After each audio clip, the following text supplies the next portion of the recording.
انت متضايق عشان شغال في وظيفة مرتبها قليل، بس مش واخد بالك ان فيه ناس كتير مش لاقيين شغل يتمنوا الوظيفة دي ومع ذلك راضيين وبيحمدوا ربنا.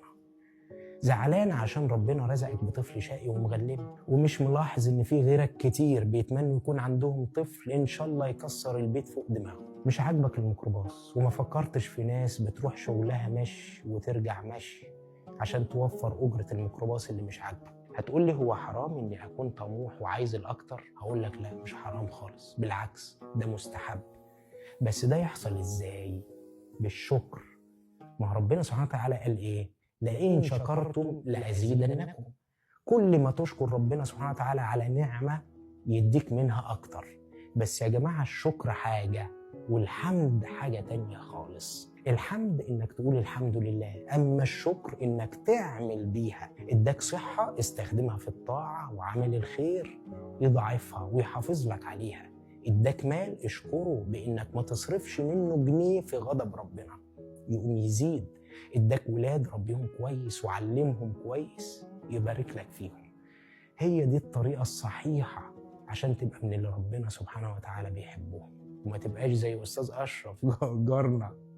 وكل سنة وانتم طيبين. أنا وانت وكلنا غرقانين في نعم ربنا، ولو عايز تعد تعال نعد. بس أنا مش هعد كل نعم ربنا عليك، لا، أنا هعد اللي في إيدك دلوقتي حالا وانت قاعد تتفرج على الفيديو ده. اداك النظر اللي تشوف بيه الفيديو، ادي أول نعمة. لا ومش أي نظر، ده انت شايفني كويس قوي وشايف هدومي والديكور اللي حواليا بألوانهم الحقيقية، ما عندكش مشكلة في الألوان يعني، ادي تاني نعمة. سامعني بودانك من غير مترجم إشارة يوصل لك الكلام اللي بقوله، ادي نعمة تالتة. بتفهم الكلام اللي أنا بقوله علشان عندك عقل يدرك ويستوعب، ادي نعمة رابعة. ممكن تطلع من الفيديو ده بمعلومة مفيدة فتحفظها في عقلك وما تنساهاش، يعني عندك ذاكرة، ادي نعمة خمسة. ماسك التليفون اللي بتتفرج منه في ايدك، يعني عندك ايدين، ادي نعمة ستة. طب معاك فلوس تجيب تليفون اصلا وباقة نت كمان، ادي نعمة سبعة. تحب نكمل ولا كفاية كده؟ انا عن نفسي مستعد اكمل عد معاك للصبح ومش هنخلص. وعشان كده ربنا سبحانه وتعالى قال ايه؟ وإن تعدوا نعمة الله لا تحصوها. ما قالش نعم، قال نعمة. نعمة واحدة بس لو قعدت تعدها مش هتخلص. يبقى الصح واللي لازم يحصل إن يكون عندك شعور دائم بالامتنان لربنا سبحانه وتعالى صاحب النعم دي كلها.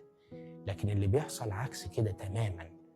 انت تعودت على النعم دي لدرجة إنك حسيت إنها ملكك، حاجات في إيدك يعني، بدليل إنك كنت ناسيهم لحد ما أنا فكرتك دلوقتي وعديتهم معاك.